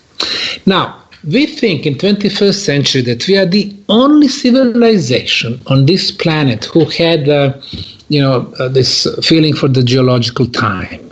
Because, through geology and some other sciences or astronomy, now we are talking about millions of years, hundreds of thousands, even billions of years. But the Mayans were ahead of us, a couple of millennia before us. What they're describing, that first one, 5 million, we have no clue. But the second and third, in my books, I'm talking about that. We have to ask the help from the astronomers and the physicists. When we talk about the age of our planet, we have this range from 4 billion to 5 billion years. I mean, it's a 1 billion years range. It's huge, but we don't know. So we are guessing 4 to 5 billion. Right. And the Mayans had the date which is close to 4.5 billion years. What does that mean? Does it mean that they knew exact age when our planet originated? Very possible. And finally, 13 billion years. The only reference that we can get is, of course, again, from the astronomers. They are talking about the Big Bang that happened sometimes between 12 and 15 billion years. It seems that the Mayan civilization had that answer much before us. Now the question is, how could those primitive tribes from Central American jungles could know so much? And again, the answer is somewhere there. But I went to the state of Chiapas, to a place called Bonampak. Bonampak is the Mayan place. Actually, the biggest pyramid is in the central part. It's nice pyramid, half pyramid structure, half hill. But much more importantly is a little like a temple, 3 chambers, where they have the only murals from the Mayan times preserved in perfect condition. You cannot take photos. even though I did, while they were not looking. So, on those photos, 3 different rooms, 3 different motives. One is, their daily activities. The one is, agricultural stuff. The third one is little fight between 2 villages with their rulers. And, all the faces are man faces, no doubt. But at the ceiling, in the corners, there are also beings looking much like Mayans, but somehow you can see that they are different. For some people, they are like demigods. Watching what they've been doing on this planet. And again, I found a reference that for the Mayans, our planet, Earth, was their 7th mission. When they complete it, they're going to move on. Is it possible that those who brought knowledge to Mayans were not of this planet? It is very possible. So now we can see that you go through the pyramid world, and it doesn't matter if it is Guatemala or Mexico or Peru or Bolivia or China or Egypt, or the pyramids simply ask us to rewrite their history. And finally, in the case of Bolivia, it's also interesting. Not many pyramids in Bolivia, but there is one pyramid complex called Acapena. It is 4,050 meters above the sea level, which is almost 13,000 feet. It is next to the famous lake of Titicaca. And we know that this pyramid complex was a stepped pyramids. Today, they've been damaged totally, but we can see a lot of blocks around that belong to the structure. Those blocks are made from granite. Now, granite is one of the hardest material in the nature. On the Mohs scale, from 1 to 10, granite is 6.5. And today, if we want to cut granite, we of course use diamond tools, because diamond is 9 on the same scale. You have to have superior material to cut, granite. Right. However, according to the archaeologists, the only known tools until 2,000 years ago in Bolivia were copper tools. And copper on the same Mohs scale is 3.5. You cannot cut granite 6.5 with inferior 3.5 hardness of copper tools. You can harden them as much as you want, but still you cannot cut granite. And when you see some of those blocks, they come in series of 2 or 3, how they perfectly fit each other. The only way to do it is something like our technology or some laser technology or something else. Mm-hmm. And then I found a block with perfectly straight, laser straight surface. While in the US I was working in one of the plants, and they were using those perfectly straight granite blocks as the instrument. They had to have perfectly straight surface. In order to get such laser straight surface, you have to have such a precise equipment. It's not chisel and labor. And number 3, some of the blocks, big blocks, there are 10, 15 tons, they are obviously machined. Now, the gentleman who spent most of his life investigating this location was German-Bolivian mathematician and archaeologist Mr. Poznansky, almost 50 years of his life. And his conclusion, based on engineering and astronomical features and some other, is that the structure is about 15,000 years old, belonging to the previous cycle of humanity. Mm-hmm. The question is, who had diamond tools, lasers, and CNC machines 15,000 years ago? So now we need to change the history of Bolivia. Was it still cold 15,000 years ago? That was the end of the last ice age, right? Yes, but it was not cold everywhere. For example, in Europe. In Europe, everything north from Austria was covered in ice. There was no Germany, Poland, France, Scandinavia, UK, just the ice, which was reaching 1 mile in thickness. It was more like northern Greenland or something like that. Yes. Northern part of North America, basically from half of the today's US up north, covered by ice. Northern part of Asia, covered by ice. But for example, in Europe, everything south from Austria, meaning Slovenia, Croatia, Bosnia, Serbia, Montenegro, Greece, Turkey, southern Italy, Spain, southern France, we haven't had ice in the last 100,000 years.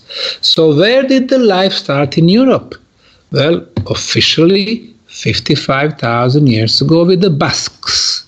And Basques are the people who today live in northwestern Spain and southern France. And the famous Altamira, Lascaux, cave paintings, they go back 34,000 years in the past. So they were developed in these parts where there was no ice, 55,000. The second oldest cultural oasis in Europe, Balkan region, and Bosnia is the heart of the Balkan, 38,000. And look what's happening now, 38,000. And Ukraine is the third one, 28,000. What's happening now? The first independent genetical studies with the haplogroups and everything from end of 1990s, run by independent institutes, were showing that the people in Bosnia, intelligent man is present 38,000 years. But now when the elites are taking over, National Geographic started with this huge genome project at the beginning of 2000s, and they're doing that for free. And I remember in the 1990s, I went to this lab in Houston. I was giving, the samples so they can do my genetic analysis, but I had to pay $350. And now all of a sudden, we have National Geographic, who's been doing that for free all around the world. And guess what? Who's behind National Geographic? Who's paying for that? Westinghouse. Who's behind Westinghouse? Bank of America. Who's behind them? Rockefellers, elites. Mm-hmm. So now all the results have been controlled. Right. Why? Well, the only institution who's there to confirm the results, Oxford. Again, elites, British elites. Mm-hmm. So they've been changing the results. They're saying, no, people in Bosnia or Balkan region, maybe 10,000 years or so. So they want to move us, back. So they are changing the history. And I remember those times because I was writing books using those references. And they were scientific studies by, huge teams from different institutes done, but independent. For example, some of the results. I mentioned Basques. They have the same group, and they're in Europe, like the Berbers who are in Africa, the second continent. Berbers, originally, they had blue eyes. They have the same haplogroup, like some of the Amazon tribes in South America. And they have the same group, like some of the tribes in Guatemala, the fourth continent. So, what do we have? The East, Europe, Africa, the West, South, North America. What's missing? The distribution center, which was in the middle, which is the middle of the Atlantic Ocean, which is, of course, the land of Atlantis. So now we are finding, genetically proof for existence of those previous civilizations. They cannot afford that, and that's why elites are taking these scientific instruments into their hands. The second proof, how they teach us that the people were moved through the Bering Strait 12,000 years back. Well, there was an ice, there was no water over there, and they were moving from North America down to the central parts in South America. So basically, they are saying humans in North and South America less than 12,000 years. Mm-hmm. But what happened? They did haplogroups, and the people in Indian subcontinent. Indians had the same haplogroup like those in Ecuador. But Ecuador is South America, so it means that there had to be some form of transportations tens of thousands of years back. So now we have another proof for Lemuria and Motherland Mu. So you see how those scientific analyses are becoming very dangerous for elites who wants to keep us further in dark so they can control us and manipulate with us. They are telling us, oh, you've been around just a few thousand years, Right. You are still infant.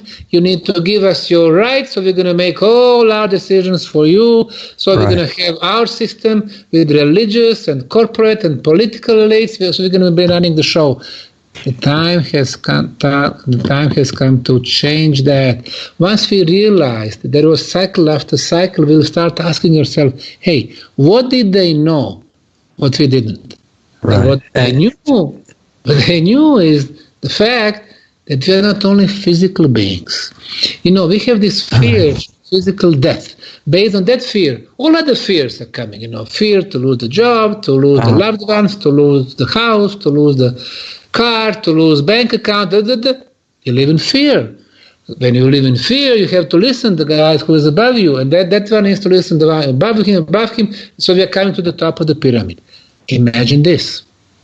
Ancients, of course, knew that we have our soul, which is eternal, forever. So if it is forever, of course, our body is for one use only. But if it is forever, why should you fear of losing the jobs or losing the loved ones? You don't fear, you become free man. Right. You don't fear, you realize, besides physical, you have spiritual senses. 5 physical, 30 spiritual. What are the spiritual senses? It's not religions. The spiritual senses, we can feel the energies, the auric field of other people. We can see the chakras, so we know exactly who do we have in front of us. We can see it and we can feel it, the spiritual sense. We can exchange thoughts, telepathy. It's a spiritual sense. We can move the objects with the power of our mind, telekinesis. It's a spiritual sense. We can move through very strong energy fields that were produced by the pyramids and megalithic sites like Stonehenge, Avebury Hill, Karnak in France, Alestenar in Sweden, and so on. We can move through those fields through space and time. Teleportation. So once we develop our spiritual senses, we become free people. And this is what the elites are so much frightened. So now they live in fear, and they are like a spiral. They are getting all these fears on higher and higher level, trying to keep us controlled. But the time is coming and everything's going to change. Free energy, free flow of knowledge, free people. Right. What I'm noticing from what you're saying, Dr. Osmanagich, is Osmanagich. I want to pronounce Osmanagich. That's okay. Osmanagich. Dr. is the main thing that the so-called elites that are given that name because that's what they think they are, is the main thing they want to keep us unaware of is ourselves and who we are, like you said, that we're not physical beings, because we have potentially vastly more power than they do because we're not bound by the malice that is the center of their agenda. And so the only way they can prevent us from waking up is by maximizing fear. And I just want to see if you agree with that. I agree completely. Okay. So if you agree with that, society based on fear. Right. A few other points that I had questioned while you were talking, and since our time's getting short, I want to get to them if we can. Some are little details, like all these mounds all over the world that are still covered with soil. Generally, how thick is that soil? My experience, Central American pyramids are covered by, in average, 1 meter of soil, sometimes less. The Chinese pyramids, about 1 meter, it is about 3 to 4 feet. The Bosnian pyramids, also about 1 meter in average, 3 to 4 feet. However, there is, of course, difference. Closer you get to the top, less coverage. Why? Once you have the rain washes out all these layers. So at the base, we have 3 to 4 meters. Just recently, last November, we purchased land at the base of the Sun Pyramid, and we had 3.5 meters of soil. And 50 meters up, it was about 1 meter. So it was like 3 times more. But it is, I would say, so understandable, because when it rains, the water gets all this, soil layer closer to the base. Right. But we can see that it is a lot. Because when you have a stone structure or concrete structure, artificial material structure, and if it is a so-called true pyramids with like a flat surface, it's very hard for the soil to stay there. Yes, wind can bring dust and soil, but the first rain washes it out. So it takes time for the soil to sediment there. But then there is another factor, like 12,500 years back, when we had at the end of the last ice age, huge quantities of water, ice melted, and those water went to the world seas and oceans, and you had such a huge tsunamis. So once those flood waves were coming, they were staying there for some time. And we know that, for example, the level of the Pacific Ocean rose for more than 250 feet. The level of Atlantic Ocean, almost 400 feet. And the level of the small Adriatic Sea, which is next to Bosnia, 650 meters, which is 2,000 feet. So, what we call today the Bosnian Pyramid of the Sun, the Bosnian Pyramid of the Moon, Dragon, Temple of Mother Earth, and the Pyramid of Love, 5 structures in the Valley of Pyramids in Bosnia, they were mostly under the water. The Moon Pyramid completely. And we can see those traces on the top. The Dragon Pyramid has been damaged from being so much under the water. The Sun Pyramid, 2/3 under the water. How do we know that? Because the clay is there and the soil is only on the top 1/3. So that helped, those floods and the water being there, it helped that those layers accumulated. Otherwise, probably they would be even smaller than what we have today. Right, but how could you have a differential in the amount of ocean elevation raise? If all the oceans are connected, you've got to have evening out in the amount that they would go up or down, don't you? Well, they are connected and they are not connected. Of course, the Pacific Ocean is the largest body of the water. Atlantic water today is connected with Mediterranean Sea. At one point, it was not. So, the water was moving from one part to another, to the base, to the area where there was no water. Sometimes water got captured, they had to remain there. For example, we have some of the lakes, like on the top of the Bolivia and Peru, I mentioned that lake, the Titicaca Lake. It's a salt water. It's, seawater, but it's, over 3,000 meters. So some huge quantities remained captured, and that's the reason. And of course, Pacific is much bigger than Atlantic Ocean, much bigger than Indian Ocean, and so on. So, and these are the records that geologically you can follow what was happening now, then, thousands or tens of thousands of years back, and these are the official records that we can read about. Right. Another question, you're mentioning the various beneficial environments that exist internally and under the pyramids. We talked about that some last time too. And it brings to mind some interesting stories originating from India and other places like that, where people have disappeared into caves and come out rejuvenated after a couple of decades or so. And it just, I realize that there's a connection there, and that there may be some natural caves that have some of the qualities that they tried to build into the pyramids. What do you think about that? Existence of underground tunnels, passageways, chambers, galleries, several levels. They've been around the planet for a very, very long time. And it seems that intelligent hands were finding the ways to connect to the natural cavities that goes really deep underground, to underground cavern and so on. So we have a combination of artificially made tunnels and those natural caverns, very deep under the ground. Mm-hmm. The reasons for that, of course, our planet has not always been safe. Even today it is not safe. We think it is, but we've been exposed to the cosmic radiations, and some of them are very harmful for us. So sometimes beings would say, okay, our priority is to stay safe, so we go underground. Or we can have some other scenario. Imagine that you have above your head a fight of more advanced civilizations. Again, you go underground. The next thing, if you have such terrible disasters and the sun is not there, the radiation is there, of course you go underground to look for the refuge.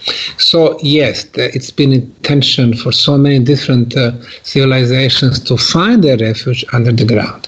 Now, what we know about the tunnels that's been artificially made, the tunnels under the pyramids, they do exist under the Giza pyramids, at least 2 levels, under the Saqqara pyramid in Egypt, where we have the famous step pyramid.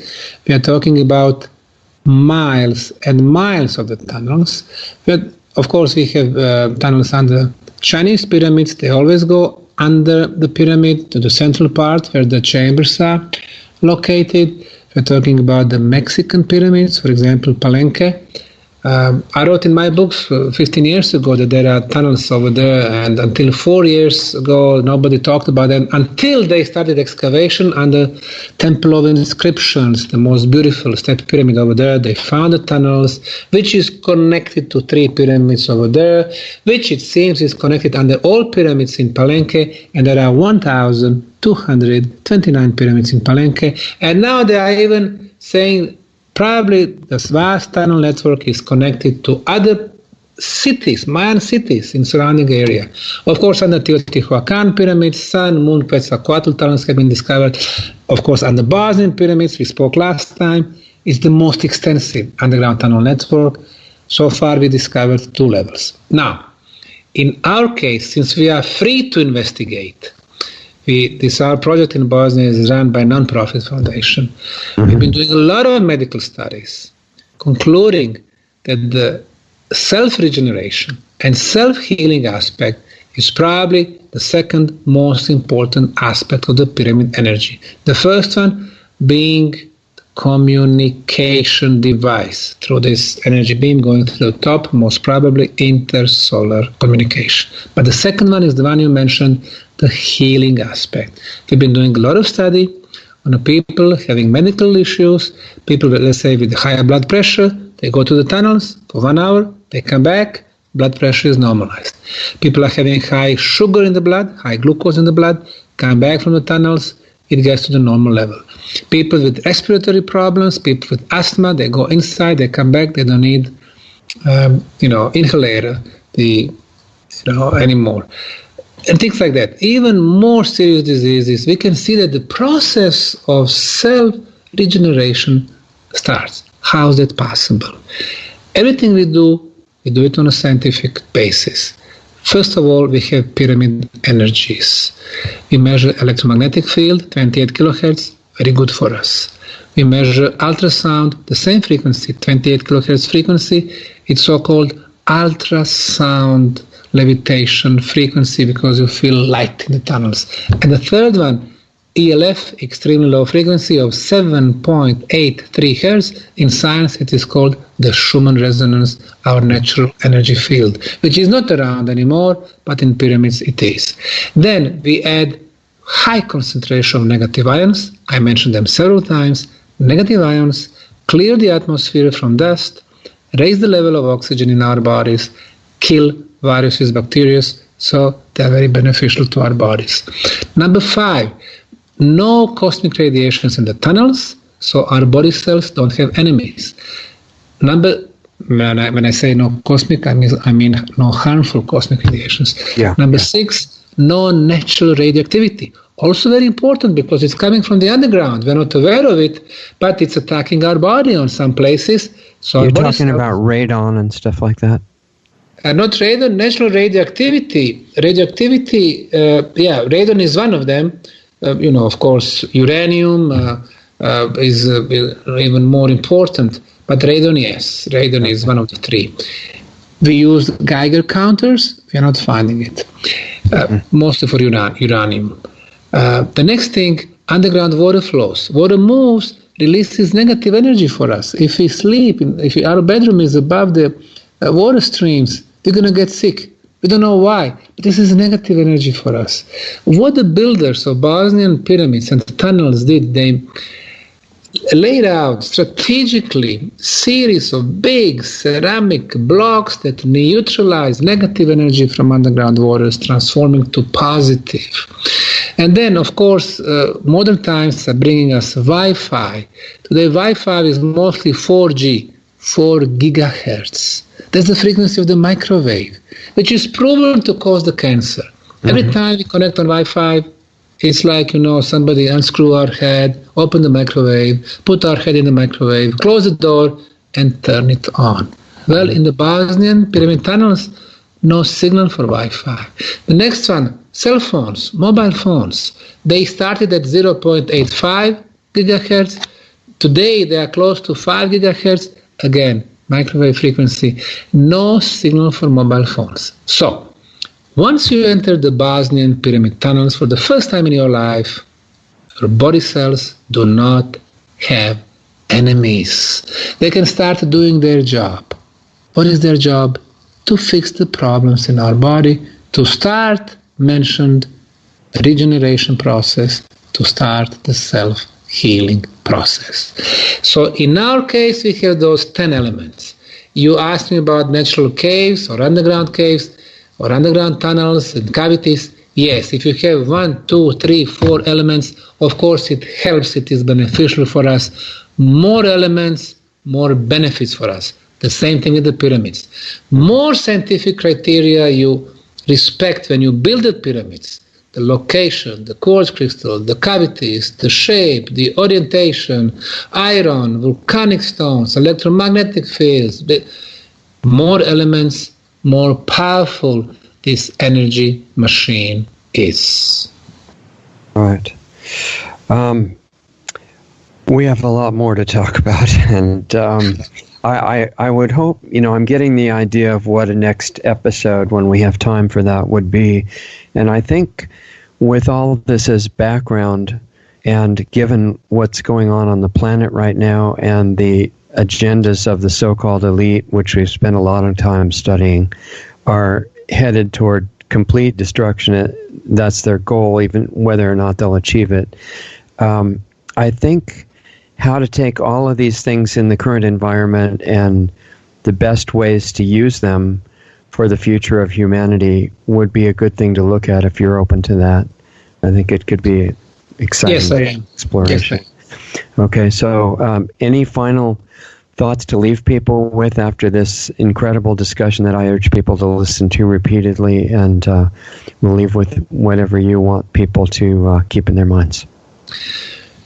Well, on the website called www.booksbydrsam.com, booksbydrsam.com, I have about 8 recent books free of charge, so people can read them if they want to find out more. Is doctor spelled out or just DR? Books by Dr. Sam. booksbydrsam.com.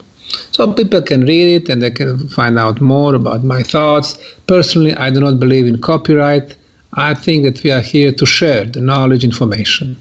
Of course, our official website is bosnianpyramid.org, bosnianpyramid.org, where you have all the information, how to come to Bosnia, how to volunteer at the Bosnian Pyramid Project, how to come and visit us, how to see all our scientific analysis. It's very exciting because there are no negative news there. So really, it's always about me inviting people to come to Bosnia and see a different environment, see the place where people can exchange the knowledge, and there is no fear. We have festivals, we have fairs, especially summer solstice, fall equinox, a beautiful atmosphere, and we are doing something really important for the humanity. So I would say on this note, I would complete this interview. Everybody is welcome. Come to Bosnia so we can talk some more. Wonderful. And I think that's a perfect place to end it. I realize, I keep thinking of one more thing that I need to get from you, and that is that when people go under the pyramid and have these health benefits and healing aspects, do you have any idea yet how long those last after the people go out into the outside world again? It all depends. For example, we had patients with high sugar in the blood. For example, sugar, 3.6, 6.2 is a normal level. 6.2 to 10, risky group. Above 10, diabetes. People come with 10.5. After visit to the tunnels, 5.7. Now they are normal level. First couple of weeks, they go back home, 5.7, 5.8, 5.9, 5.7. But then when they go back to their old habits, bad food, stressful environment, of course it's going to go up. So they have to take this as the opportunity to reset their bodies. Got it. And to use this chance. In some cases, especially when there is a pain, it can be gone for good. In some other cases, it is just the chance. Like you reset computer, this is what the tunnels do to our bodies. Okay. No, that makes total sense. It's like visiting an incredible energy healer and getting a reprieve and an opportunity to start your life over again. And if you take advantage of that, then things work long term. Correct. Okay. Sounds great, Sam. We'll hold on and we'll say goodbye in the break here. Okay, guys. That was Dr. Sam Osmanagich, discoverer of the Bosnian pyramids, expert on pyramids all over the world. And remember his websites that he gave us, bosnianpyramid.org, and also the site where you can read his books actually free of charge, which is booksbydrsam.com, booksbydrsam.com. And I want to read them all. I'm sorry I haven't read them yet, but I intend to do that in the near future. And I was thinking, while Dr. Osmanagich was talking, how brainwashed we've become, and we've been taught to think ancient means backward, unaware, unscientific, etc., where, the current version of so-called science is about as unscientific as you can get in a lot of cases. And the pyramids prove in many ways the opposite is actually true, that there were some civilizations in the past that were so much more aware than we are. It's just no comparison at all. And yeah, it's true in recent history, the last few thousand years, that man has been barbaric and vicious and unintelligent, to say the least, self-destructive. But if we go back far enough, there are many instances of signs of much more enlightened civilizations, and most of the physical evidence and traces of their existence has disappeared. And we talked about some of the reasons for that, all the cataclysms that have happened between that time and ours. But the massive stone pyramids have withstood all those cataclysms, and they still remain. And if you know how to read them, appreciate what they mean, they contain all the clues that we really need. And they remind us that getting back the old knowledge is still possible. And as Dr. Osmanagich mentioned, we're not temporary beings. We have potential that's virtually unlimited. But we have to use our attention in the right way, and then we have to do the work that's involved. So just in case you're ready to get started doing that in your own life, I decided that's something that's pretty important. We should be working on it now in ways that are real. But we needed a private atmosphere to do that. So if you're interested in what we're doing in that direction, check out what we're doing on the Saturday show. You can read about it at lostartsradio.com/club, CLUB, and be glad to join you in that work that's ongoing since January. So find out about it at lostartsradio.com/club. And thanks for joining us tonight in this important journey of self-discovery. It's going to continue. We have a lot more to do. Obviously, we're just barely waking up to what is waiting for us. In the meantime, have a great week, and I hope I'll meet you back here next time. As of January 2018, the Saturday live call-in show is now an interactive video platform called the Planetary Healing Club. The cost is just a $10 minimum monthly donation, automatically billed through your PayPal account. Sign up at lostartsradio.com/club. The Planetary Healing Club is every Saturday night at 9 p.m. Eastern, 6 p.m. Pacific. You get your link to participate in the show upon signing up as a member. Those shows are also archived as well for club members. Listen to our new shows with guests every Sunday night at 9 p.m. Eastern, 6 p.m. Pacific. All Sunday shows with guests have archives freely available on our website at lostartsradio.com. You can also find them at blogtalkradio.com/lostartsradio, as well as our YouTube channel, youtube.com/C/lostartsradio. Mixcloud at mixcloud.com/lostartsradio. And finally, look us up under the podcast directory on iTunes. Find us on Facebook at facebook.com/lostartsradio or on Twitter at Lost Arts Radio. Be sure to join the free Lost Arts Radio Facebook group as well. Just search for Lost Arts Radio Group within Facebook. You can also join our forum on our website if you want to interact with other listeners. We also have links to all of the great independent musicians whose music we feature each week on Lost Arts Radio. When you do your Amazon shopping, please use Amazon's Smile program at smile.amazon.com. And when you choose Lost Arts Research Institute in Sedona, Arizona as your charity, Amazon will donate 0.5% of whatever your order total is to Lost Arts Research Institute to help fund the building of the school and keep our radio show on the air. Please visit lostartsresearchinstitute.org for more information on the school we want to build. Be sure to sign up for our free weekly newsletter on our site under the Radio Show tab or right from the button on our Facebook page. Contact Richard at richard@lostartsradio.com or myself, Doug Diamond, at doug@lostartsradio.com. Thanks again for listening to Lost Arts Radio, and we'll see you again next week.